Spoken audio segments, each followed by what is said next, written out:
The Lord be with you. A reading from the Holy Gospel according to Matthew.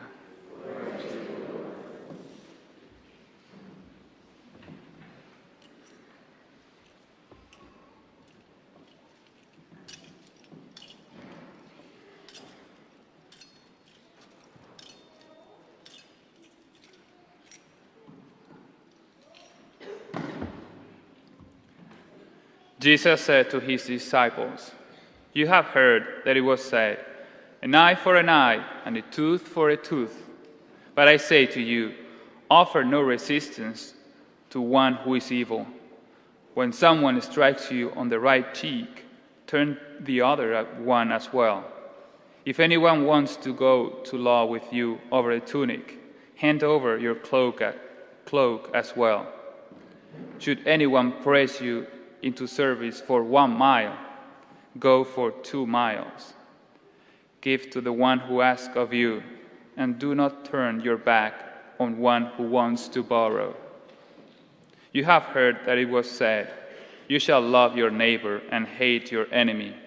But I say to you, love your enemies and pray for those who persecute you, that you may be children of your heavenly Father.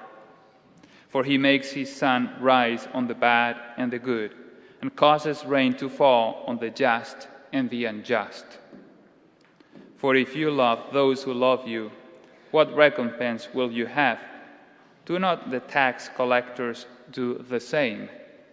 And if you greet your brothers only, what is unusual about that? Do not the pagans do the same? So be perfect, just as your heavenly Father is perfect." The Gospel of the Lord.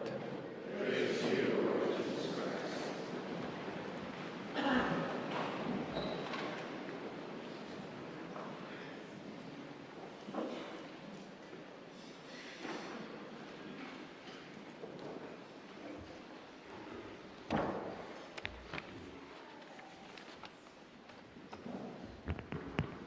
I almost pulled out Father Saunders' homily.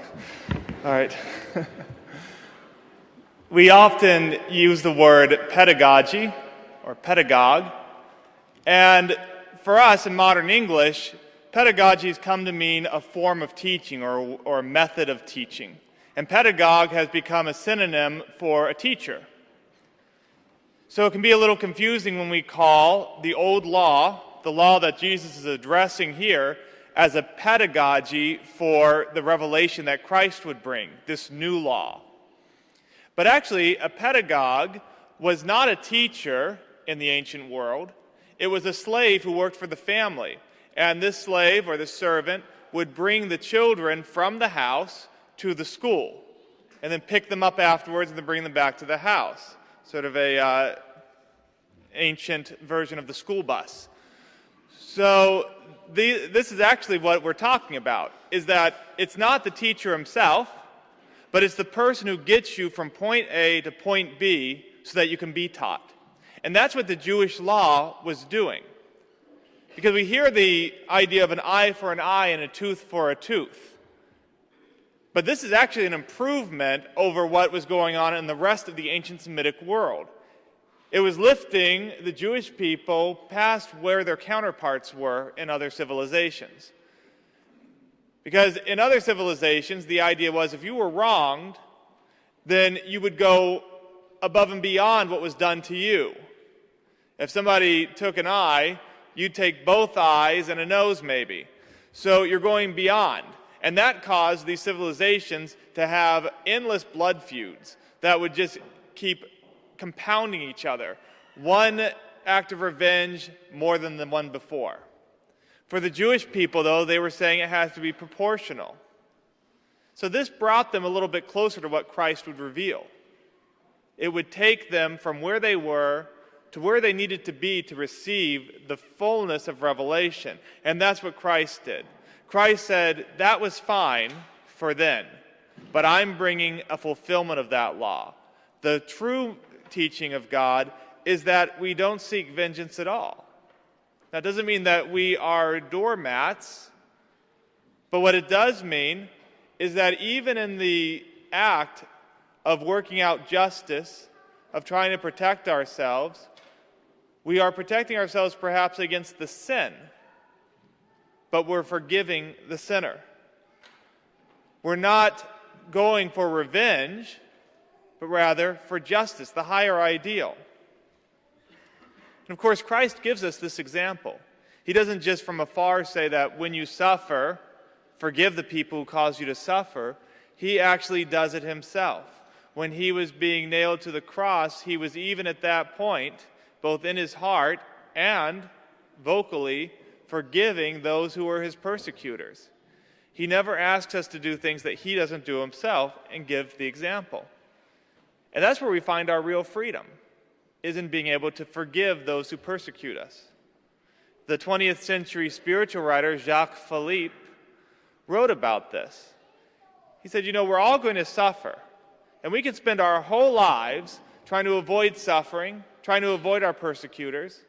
And then when we do face suffering and we do face persecution, we can spend all of our time holding a grudge in our heart and resisting it. But all this does is compound the suffering we're already going to go through. Far better to accept suffering that comes to us and then to forgive those who cause it. And it's difficult, and it's an ongoing process. It doesn't happen instantly.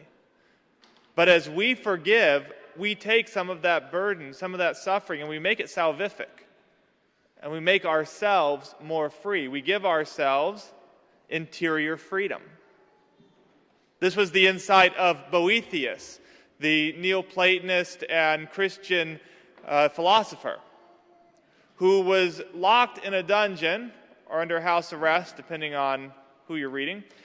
But he was getting ready to be killed unjustly by a king who had found his teachings inconvenient.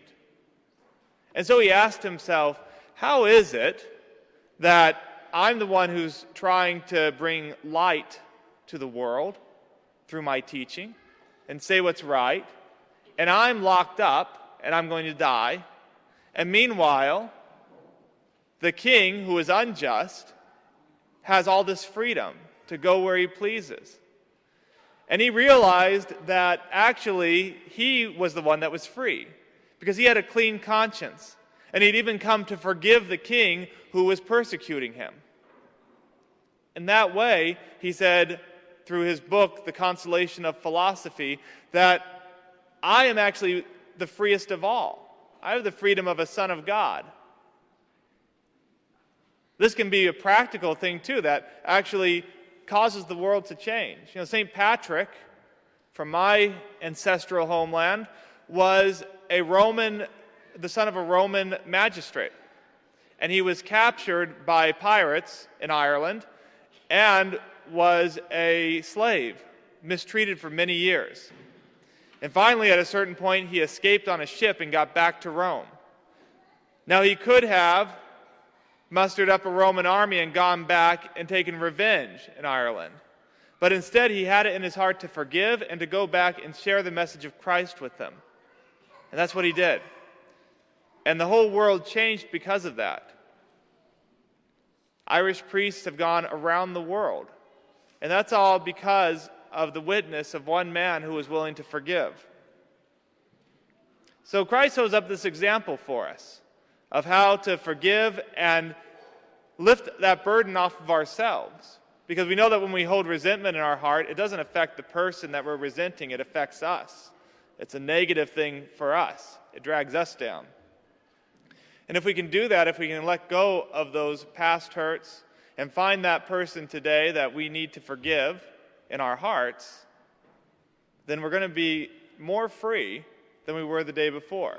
We'll find more freedom, that freedom of a son or a daughter of God, that the person that persecuted us didn't have, but now we've reclaimed as our own. And in that way, we'll be walking with Christ towards that ideal that he speaks of, to be perfect as our Heavenly Father is perfect, which is impossible to reach that goal in this life, to be as perfect as God, but it's a destination and a goal. Because the more we become like Christ, who is perfect, the more we become the person we were born to be. The more we become a true son or daughter of God in freedom.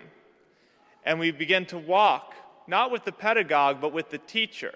And the teacher is the one who walks us directly into the kingdom of heaven.